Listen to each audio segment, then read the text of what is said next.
Hi Annabelle, thank you so much for joining me. Hi, Savannah. So, here we are, we're in my apartment here today, so it's so lovely to have you over from Amsterdam. Yes. Here in London, which is fantastic. So, but with such a huge, extensive body of work and award-winning career that you've got, I almost don't know where to start because there's so much that we could cover. So I was thinking, let's start at the beginning. Yes. You trained with the Royal Ballet of Antwerp in Belgium. When did your love of dance first start? It didn't start before the age of 8 because between my 6th and 8th year, I think I had a bit of gender dysmorphia. So I was a tomboy and I wanted to be a boy and I behaved like a boy and I dressed like a boy until I almost succeeded to be believed to be a boy. And so my mother said, and now it's over. I have a daughter and you're going to behave like one, so I'm sending you to ballet. And so, you know, a few months later, there I was in these ballet classes that I hated because we were doing all these tiny little exercises that I didn't see the point. And then in these 2 years that I did those exercises once a week, we were preparing a performance. And the day that I stood on stage, I finally understood why we're doing all these small exercises, actually to express something on stage. And I looked at the older students and, you know, I loved that they were so free technically to express even more than I could at 10 years old. So that's when I got hooked after 2 years being forced to go to ballet to become a girl. I just got hooked to the way that, to the fact that you can express something without words. And was it at that moment or was it over time where you decided you really wanted to be a professional dancer? No, I didn't even think that that was, a profession. I wanted to be either an engineer or a doctor. But, you know, unfortunately, the situation at home wasn't the best between my parents. They were fighting a lot. There was a lot of tension. And one day, that same teacher that, you know, taught me my first pliés, she came and talked to my parents and said, Annabelle has talents and there is an audition for the professional ballet school. Would you be interested? So they asked me, and I didn't think of becoming a professional dancer. I was only thinking and focusing on the fact that I would have to go to boarding school and I could escape the situation at home. So still at the age of 10, I did not decide to become a professional dancer. It came much later, that conscious decision. And when you made that decision, in terms of entering, you know, leaving your professional training and going into your company life as a dancer, what was that transition like for you when you were starting out in your career? I think that the conscious decision that to become a dancer is actually a real profession and it's a lifestyle was around, I was 16 years old. But I discovered choreography way before, when I was 11, and I remember, you know, wishing in silence that if I could do that the rest of my life, I would be really the happiest person on earth. At the time, of course, I didn't know that it was a profession that you could actually survive from it. I don't think that I was trained as a classical ballet dancer, but I really could not picture myself in a tutu and be selling an audience that I was a princess and that I was elegant, because I think that tomboy still now is ingrained in me. So it was very clear in those last 2 years of my education that I would go into a contemporary dance career, which I did at the age of 18. I went to Germany to 2 dance theater companies. And then when I was 20, I joined Jazzix, which is a contemporary jazz company in The Hague. And they folded after 3 years, so I had to find another work. And then I joined the Scapino Ballet for 8 years. And this journey from, you know, classical training into contemporary, and you talk about really even at the early stages of being 11, which is quite remarkable to be thinking about, you know, wow, I love creating work so early on. What was it that, even as a young child, made you think actually creating work was something that was, you know, intriguing to you? What was it about? I think the pure fact of when you're in the studio for 1 hour creating a new reality, your focus is so high. I always say it goes into your third eye. It's almost like a meditation. time stops. It's the experience of that 1 hour felt like 5 minutes until, you know, that teacher came back and wanted to see all that we had created. And I think that I got hooked and addicted to the fact that I could create new realities and tell stories, because I've always had a penchant towards, you know, narrative, although I did a lot of, you know, abstract work in the beginning of my career. And that's, you know, that has followed me during my career as a dancer, that whenever there was a workshop for choreographers, I would enroll and say, I want to be in it. And make something, and I would always find a free studio. I would always find free time in a really heavy schedule, and I was always, you know, ready ahead of time of the premiere of the workshop. And then one day, I remember I was 24, the workshop got cancelled, and so we had, you know, the big news. And the big news that the director came to bring us was that we were going on tour to Italy. So everybody was cheering, and I wasn't, because they canceled the workshop. And so the director noticed that, and he was like, what's going on with you? So he noticed that I was really passionate and dedicated and very organized about it. And so he said, well, I'll come and see your piece next week. And indeed, I was almost, you know, like 1 minute from the end. And then he's the one that invited me, or, you know, gave me my first commission for a classical, no, not a classical, a contemporary company, Scapino Ballet. And yeah, I'm very grateful that he opened that avenue of, you can actually, it can be a profession and not something you do in your free time as a hobby. And what did it feel like when you presented your first work? Do you remember those moments? Oh yes, it's horrible. I think that I was very embarrassed, and I would sweat, and I felt that everybody else had a very trendy and hip choreography, and I wasn't hip at all. But weirdly enough, I got a very good review for it. And I think that, and that's what I tell young choreographers, don't try to follow the trend. Try to be as close as possible to you. And when you're 24, these are the stories you tell. When you're 44, you tell different kind of stories. So somewhere an audience can feel the honesty of a work. And I think that without knowing, I did that at the beginning of my career, and that's why I got picked out as somebody that had a voice and that had something to say, because I always had something to say. It couldn't be just, you know, steps on, you know, on music that I liked. It had to be about something.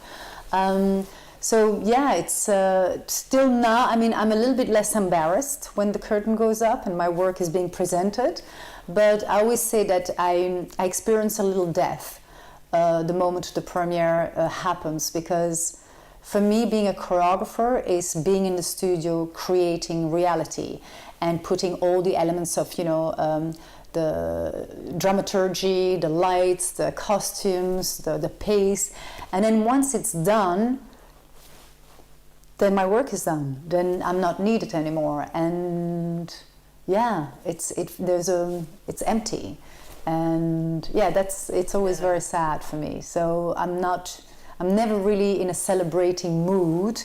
I think I'm in much more celebrating mood when a piece gets presented later, because I feel like, oh, all that work and passion that I had, you know, like with Broken Wings in 2016 got presented again in 2019, and that really fills my heart with happiness. But the premiere itself is never a good moment for a choreographer. And as a choreographer, what elements have you taken from your performance career and working with other choreographers? Were there certain things that you felt worked for you that you've adopted, or that really you've taken throughout your own career? Yeah, for me, as a contemporary dancer, I've performed a lot of abstract work, and I've worked with a lot of choreographers that didn't tell me what their pieces were about. And that really frustrated me as a dancer, and that's why also I ended my career, because I was just like, well, you know, if we're gonna sweat, let's go to the gym.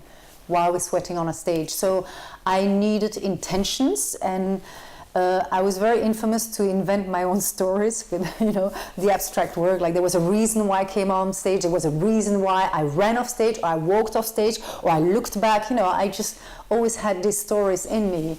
And that's what I use now, even when I do a more abstract work. There has to be an intention and energy why you come on stage. And that's why I guess I got picked out to, create my first narrative for the Scottish Ballet, which is, A Streetcar Named Desire.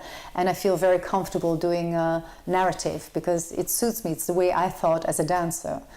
So, yeah, I always try to engage the intention and the want of a dancer on stage, because then it stays more alive. Otherwise, maybe the premiere is great, and by the third performance, they're just repeating themselves. Mm. And how do you approach creating new work? Do you have a specific process that you go through every time, or is it different? When it's an abstract work, so based on a theme, then the theme is there, and I try to find music that fits the theme. And then I usually know approximately what the costumes are going to look like, the colors, are they in skirts, are they pants, is it gender unifying? And when it's a narrative, then I really sit down a year in advance and think. First I do the research about the theme and the person that I'm going to talk about, and then I sit down and write every scene hand by hand. And hand by hand, like I have two hands, scene by scene. And I always work with a dramaturg. She's director Nancy Meckler, and so I tell her the concept of how I think this piece should be told, and then we go scene by scene and we build it together. And then of course that's on paper, and something that's written on paper is not dance. So as you go along in the studio, you do adapt and change your script. Once you have the script in a narrative, then the music comes second. So that's the difference between the abstract works and the narrative work. And when you're in the studio with the dancers, do you have all of the steps set out in the scene by scene, or is it a co-creation type of environment? How does it work for you? I'm still a very active choreographer, so I move and I show and I stand up all the time. At some point in my career I will have to work with improvisations and tasking, but I haven't done that, and I haven't yet figured out how to do it. Although sometimes my neck is stuck, or I'm still moving like that. No, I like to embody myself what the characters are. So I try to think if Diego Rivera, for example, is 20 years older than Frida Kahlo and bigger and fatter. How would he move? How would I, even without the fat suit, how would he move? And, I try to find a very specific language for each character. And therefore, I feel that I have to move and show it. And so all the movements come from me, but I don't prepare in advance. I just improvise in front of them. Then I look at the choreography on the dancer, and then I mold them to their abilities and what looks good on them or not. And do you think, given that you have created work for such a vast number of companies, and you've worked in theatre and film, do you have a particular choreographic language? Do you feel that there is a way of describing your work in a specific way? I don't think so, because I love using and mixing styles. And I think it's a very difficult question to answer, but I did ask around to very close friends of mine, and they say that they can see my style in the transitions from scene to scene, or how the music goes from one to the other. They say that I never use blackouts, that's true. There's a certain logic and there's a breadth that I have in all my work. So I'm very much aware of that. When I take the audience by the hand, I pull them, or I say, now it's a moment to reflect, now it's a moment so it seems that that is very visible in my work. But I don't have a particular style, I just, because I'm an employee of the piece, so the piece tells me and dictates what I have to do. So, for example, I just made a piece for the Washington Ballet called Delusional Beauty, and it was about a work by Salvador Dali. And there's this woman with a head of, a flower that's walking very Buto-like. And I wanted all the other dancers around her to be butterflies passing through her garden. So I looked for butterflies movement. But, Frida Kahlo does not have those movements. So in every piece, it's a different signature, I feel. And, in the beginning of my career, I thought, oh, that's really a flaw. That's a weakness of mine because I don't have a style. But then I thought, no, I want the audience to come and see my work. And when the curtain goes up, they're like, and what did she come up with now? And, I want to surprise the audience and take them on a journey and not say, well, you like that piece, well, you're going to get the same.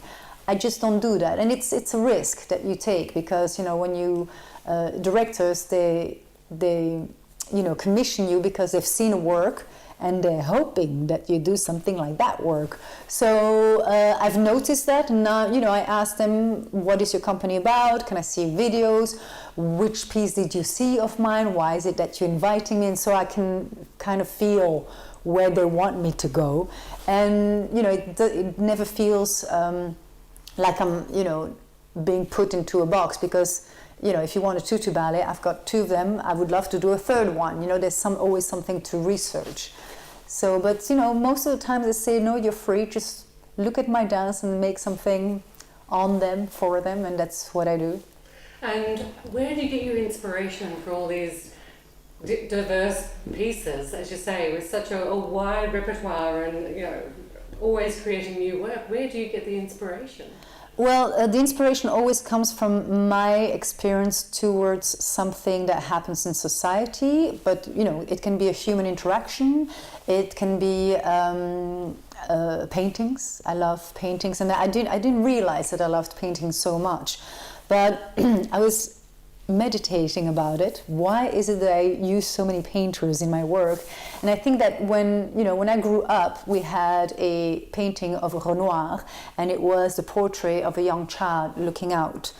And I would be observing it and thinking, I'm sure that at night, when we sleep, you just take a break and have a banana or something like that. I mean, you have been painted for me to enjoy your frozen picture. And so when you have that imagination that you think that the painting is actually real and it moves when you look away, every time you look away, that's basically what I'm doing with choreography. I'm imagining that those paintings are moving and that there's a before, the moment that everybody knows, and then the moment after that painting is made. And so that's been a big part of my inspirations are painters and painting. And the rest is really things that fascinates me, that makes me angry, that makes me laugh, that, memories, childhood memories, a lot of them come back into my work. And, the fear for the ocean. I love water, but, what happens underneath, so I made a whole piece about that. So it's about a variety of subject, but I'm always related to it, what it is that I think. And, the questions I have about that subject. And I wanted to ask as well, in terms of, actually I can't remember what I was going to ask. Because you had probably edit that out. a different idea. No, that's good, I'm going to... I had 2 things that came to my mind, like right in that very, very moment. But I did want to ask, with this storytelling approach that you have, and it gives the impression that your mind is constantly, whirling up these wonderful stories in your head, and you're really considered and responding to the things that are going on around you and what you see and what you feel and experience. But I'm just wondering how. I don't know quite how to put it. How does it feel for you to have this voice and to use this voice and to present this voice? Yeah.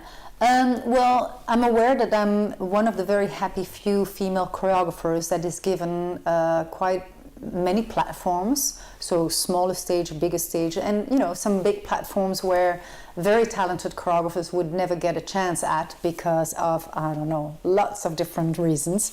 So I know that I'm very lucky. It's not because I'm the best, I'm just really lucky. So I'm aware, I've been, looking at what's happening in the classical ballet world, and I love stories, so obviously I go to their full length, and I love stories, that's why I go to the movies. I love stories, that's why I read books, and I feel that in the classical ballet world we should make a little bit more effort to come with new stories. And also the stories that are there and are very valid and gorgeous and beautiful, that's why they still exist, have a quite archaic way of putting the woman on stage, which I can't relate anymore to it. So I think it's very pretty, and I look at the technique and it's all looking gorgeous, and I paid money to escape and to look at gorgeous things. But I think it's time that we all, get our hands together and see how we can modernize those stories and modernize the relationship between men and women on stage, and the behavior that, it has changed. We're not anymore in court, and we're not peasants anymore. We're different kind of people. The classes are not as big as when those ballets were made. I feel that I'm honored to have that platform, and I feel that it's my duty to use my voice to, instead of complaining about the fact that there's not new stories, just go out there and put them there. And there's a risk because you don't have a precedent, you don't know if it's going to work out. So I'm aware also that, companies are taking the risk with me wanting to make a new ballet, a new story. Like I said to you before, sometimes the ballet isn't finished on the first viewing. It will need a couple of years to develop, to find the right pace, the right intentions, and the right choices. I'm on a quest, I'm on a journey of hopefully, inspiring also younger choreographer to make a little bit more effort and come up with new stories. And there's so many beautiful stories out there. And I know that some stories are difficult to translate into dance, but also, it's up to find a way to combine a theater director or a dramaturg with a choreographer, and together these two forces can come up with ideas how we can tell those stories. I think also with these new stories and having a female choreographer, seeing the role of the woman portrayed differently, but also I think the gaze as well to be different, rather than having the male gaze, looking at society, and to have a different perspective, I think is really important for audiences. Yeah, I mean, in that sense, for me, Frida Kahlo, what she, what her work finally said many years after she died, is that it was a female artist putting the woman unprejudiced, unsalted, like we are, and our pains are, it's very honest and very direct, and there's no sugarcoating to it, and only we can know that. Men are very good at portraying them, but sometimes they romanticize what's going on, and they romanticize how young women are seducing or being seduced. Maybe our ways is a weapon. We use it in such a way to be really girly, but actually it's a weapon because we see the effect. We are not that.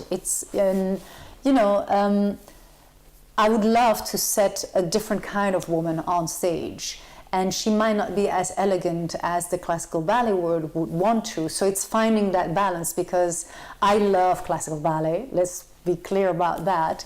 And you need so much power and dedication to do that art form. So I want to honor it also in my work, and not say, well, from now on we shouldn't be classically trained, when it's not at all that. But finding this new aesthetical language with the aesthetic of ballet, try to find that balance in that, and putting real people on stage and not fairy tale characters. Yeah, it's interesting because we're at a moment with social media particularly, and just the period in which we currently live in, where to me it appears that women are, in order to be beautiful, we are being asked to become very plastic looking. You know, this heavy makeup and all of this contouring, and we are starting to look like a Barbie doll in terms of what we're being asked to portray as a beauty. Yeah, that's because so many pictures are being taken of you, and you can take yourself your picture. And of course, women are never happy with how they look in the mirror. So we did it ourselves, unfortunately. And you know, I think the fact that you can, zoom in on every inch of your body, and that there's a filter. Well, maybe that filter can be your makeup, but it's true that it becomes more and more. I mean, I see it in the Tube here in London. It becomes a mask. And in the Tube, you see that it's a mask. You see the layers. And it's very unfortunate but I think it's not just society. We are also part of society, so we put that own pressure on us to be perfect.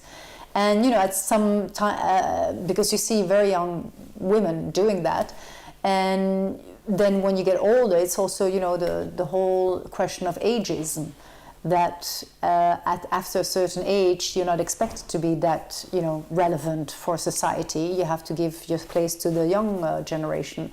So that makeup and the Botox and everything is there in place for that to not happen at the age that it happens, but maybe, prolong that moment that people think that you're young, and, would appreciate that you look young, I don't know, instead of, appreciating the experience of life and the knowledge that you gain, growing older. In your work, you create very strong, very present characters in your work. How do you bring these characters to life? How do you pour so much into them? Well, I worked a lot with actors, and I talked to them about all the characters that they're doing, that they were so believable. How do you do that? Is it technique? And then one of them said, no, I am a criminal, but I can be a woman too. We all have it in us. So it's up to me to put myself into the shoes of a character, and to try to think, how would he react?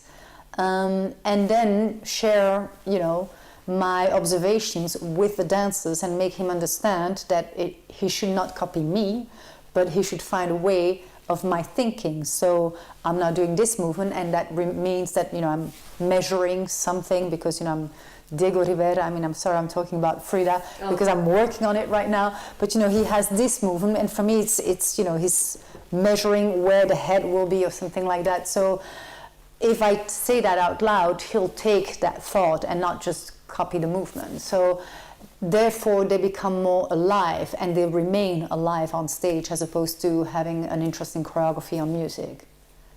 You mentioned you're working on Kahlo at the moment. Yes. So tell us about your work that you're doing. So I remember in 2016 I was invited by English National Ballet to make 45 minutes of Frida Kahlo, which I had called at the time Broken Wings. And 10 days before the premiere, we had our first tech rehearsal on stage. And I had an intuition. I was like, I think this should be a full length. So I went to see Tamara Rojo 10 days before the premiere. She gets born, accident, she dies. I mean, there's no time to really come really deep into who she is, because I want to say everything, and I can't say everything, and then, I do want to have an ending. She said, okay, I'll take that idea, let me tell you later. And then I found out that they were not interested in a full length, because they had too many already other plans organized with other choreographers. I said, okay. And then, a year ago, the Dutch National Ballet, it was 2 years ago, I made a piece for them for 32 dancers, and it was a huge success. And the director said, well, I'm still looking for a new narrative, but not completely new, something, so we're talking about streetcar, the possibility of that. And then he said, but what do you want to do? And I said, well, my dream is to do a full length of Broken Wings. And so he said, well, let's do your dream. So here we are, almost 2020, and the dream is finally coming through from 2000. So in 4 years' time, I just, put it out there in the universe, and it's finally coming to me. And, it's so nice to be able to expand some of the scenes. So we have the same sets. Instead of one cube, it's going to be 2 cubes. We have the same costumes, but we are, pimping them up. And we have a little bit more characters, and we had 4, skeletons. We're going to have 16 skeletons. The deer, character of the deer that was, only came at the very end. For me, now the deer really represent her solitude whenever she's alone and stuck at home in her bed. So the deer will come already from the very beginning of the piece. So all of this, I could, meditate on all these aspects. And it's gonna come, 6th of February, that's the big date where we're revealing the Frida piece in Amsterdam.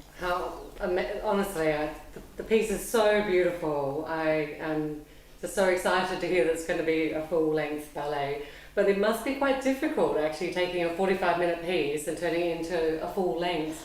What were the challenges for you? No, it's not that difficult because you know already what works, what doesn't work, where I was frustrated of feeling that it was going so fast, but you have to take it all apart. You can't say, well, that was the 45, the finale we'll put there, and then we'll put something as a second act. Every scene has to be reweighed, rethought, and you have to think, was the length, so that's one thing, is the length of each scene the right value for this full length? And then the new scenes, because it's not going to be a biography. It is a portrait about a woman who endured quite a few tragic events in her life, and so I'm taking those tragic events, and then through those events we land in her paintings, because she always said that she painted her life. So yeah, we reworked it, and I can't wait to see it, and I'm happy that some of the scenes will get more time, and I'm happy that the role of Diego Rivera will get more space. I'm happy that I can show that she was as promiscuous as her husband, because now she was the victim. The lady, 1 year after she got married, there's already a letter exchange between her and Nicholas Murray, with whom she had a 10-year relationship. So it's I feel that it will be more honest to who she was. And as a Colombian descent woman, I'm so happy to bring some of my Latin American background into a country like Holland. The piece it is like a painting, and the sets and the costumes are they were so unexpected, quite groundbreaking. And as you say, it was a few years ago now, but still the work is so incredible and visually just so stunning as well. And it's where did you come up with this? It's like almost like her paintings have been pulled apart and put back together, and there's transitions and colour, and it's so beautiful. So I looked at her painting, because you're making a portrait of a woman, and you can my set designer said, shall we use a video? I'm like, no, that's not Frida. It's just it's so much the brush and so my dream was to introduce Mexicanismo and the painting style to an audience that would know it, and so that when you look at the ballet and then you see a painting, like, oh, there's some similarities. So it's very two-dimensional. And I also said to my dancers, don't expect to go like all these quirky movements, and it's all going to be very straight to the audience, because she also did a lot of portraits looking and glancing at herself and glancing at the audience, so everything is very straight. And then the colors, in Mexico, when you go to the Casa Azul, that blue, that Yves Klein blue, is like, really? Did you paint your house? Yes, she did. And there was so the greenery and that little a pyramid with all the pre-Columbian art, and indeed there was a deer and she had monkeys, and so it's all there, it's all real. And she did use the fact of her, her fighting for the nationalism of the wanting the Mexican identity back. That was the motive for her also to dress like a Mexican woman, the Tijuana dress. When she arrived in America, she was sort of a weirdo, but they kind of liked it. It was like artistic, like, whoa, very avant-garde. And I wanted that to be reflected in the piece in a very simplistic way, that those paintings look like what they say is not that simplistic. And so it was trying to find that balance between, these two layers. And the idea of the black cube, it was very simple. It actually happened on the first scene that I was writing. I thought, oh my, how do you portray a woman that was most of the time, bedridden or in a wheelchair, and it's a dance performance? How do you do that? So very quickly, like 15 seconds later, I need a stand-up bed. So I called my set designer. I said, I need a cube. She was like, what do you mean? Well, the bed has to stand, so I want 2 doors that open, and I want a bed there. And so, then she was like, oh, well, maybe every side could open. And that's how we, found the idea of that Frida Kahlo would get born out of a black cube, and that when you spin the wheel, or you spin the cube, every time you have a different moment in her life. So yeah, it's finding a translation that takes more time than actually choreographing the steps. And Well, we learned so much about her through the work, but what did you learn about yourself in creating this work? Did you discover anything? Oh, I always say that, I've been now dedicating my 16 years of my life as a professional choreographer, although I choreographed since I'm 11 years old. And after 16 years, I think that I know how a process is going to go, and every time it's a surprise, because there's always something that doesn't go as planned. And it is very unfortunate that you learn the most things when things don't go as planned. What did I learn? I learned that I love surrealism. I learned that I love humor, and I was very fortunate that Frida Kahlo also loved humor, and I thought that that would be a nice juxtaposition of her, traumatic moments and dramatic moments with, the skeletons bringing up a little bit of humor to the storytelling, and again, for the pace and the breathing of the work, it fits really well. What did I learn? I don't think that I've learned it, but I still like, telling stories, although it's very difficult. And I love colors on stage, and I know that sometimes that's not hip and trendy to have such a colorful piece. But, like I said, from the very first piece that I made, and that I was very embarrassed that wasn't hip and trendy, I guess that's my calling. I'm never going to be that, and it's fine. And I like the fact that I feel released from the pressure of trying to be trendy. I'm not going to even try there. And it's nice to have that response of audience member thinking, oh wow, we were not expecting that. I'm like, yeah, because I didn't follow the trend. So I'm going to keep doing that. I'm going to keep telling the young choreographers to do that. Well, it certainly leads to great surprises when you go see your work, which I absolutely love, because you don't really ever know what you're about to see, which is super exciting, actually. But over the 16 years, what has been some of the greatest challenges that you have faced, and how have you overcome those, do you think? I think with each piece there are great challenges. As a choreographer, when you're young, you start at a young age, 30 years old for me, where I really had to learn how to manage a rehearsal and how to deal with groups and the group psychology, the psychology of a dancer. How do you approach them? How you don't come at the bulldozer, bam, into them, because that doesn't work. So I had to learn by making, unfortunately, mistakes, and I think that I found a right balance between being very exigent and demanding, but using humor and the joy of being in a studio to approach my dancers. So that has been a challenge. What else? Dealing with, bad press and, bad reviews. That's still nowadays. Every piece will get bad reviews, although it might be a success, but, with the public, it's not always revered by the press. So, final question. Well, two questions actually. So I lied.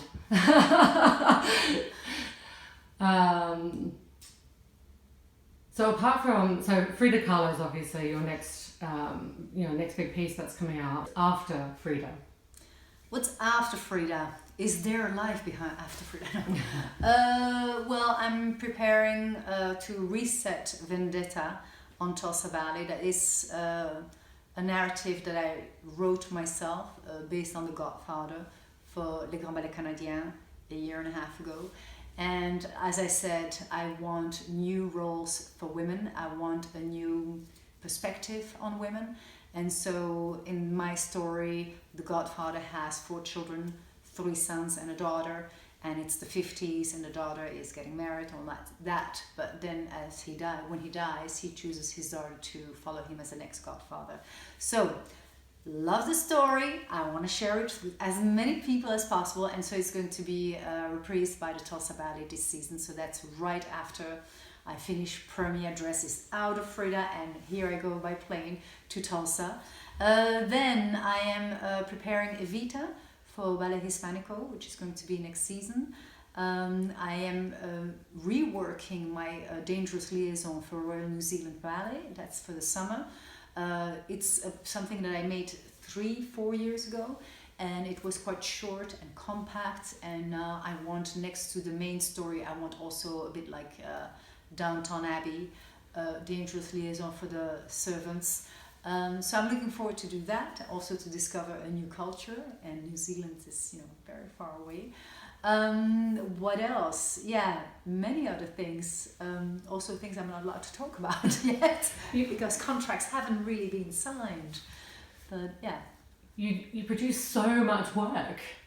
How do you fit it all in? I was literally counting up the work and dividing it by your 16-year career, and I was quite astounded by how much work you do every single year. Yeah.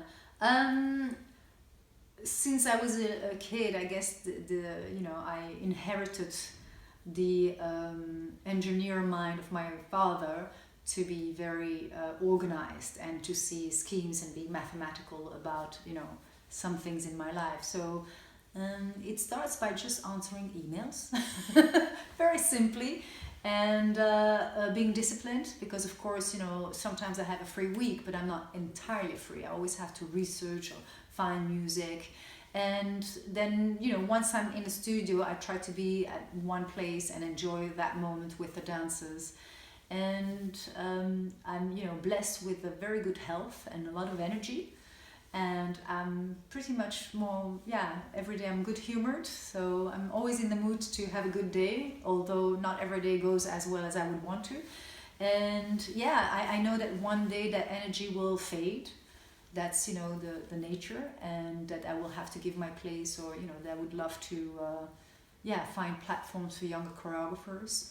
But for now, it's being organized and disciplined that makes it happen, that I can do that much work. And you mentioned young choreographers, and this is my final question, I promise.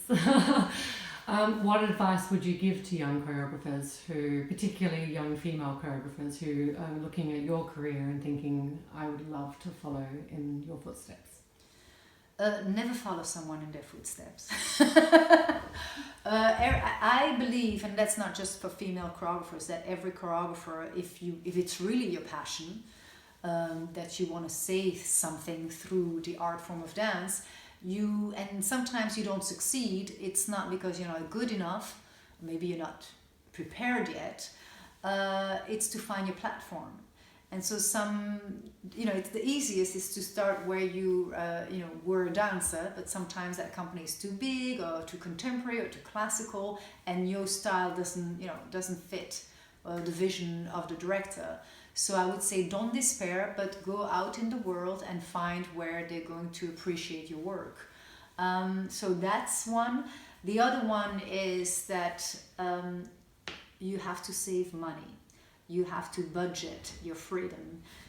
So 2 years before I quit dancing, I knew that it was coming up.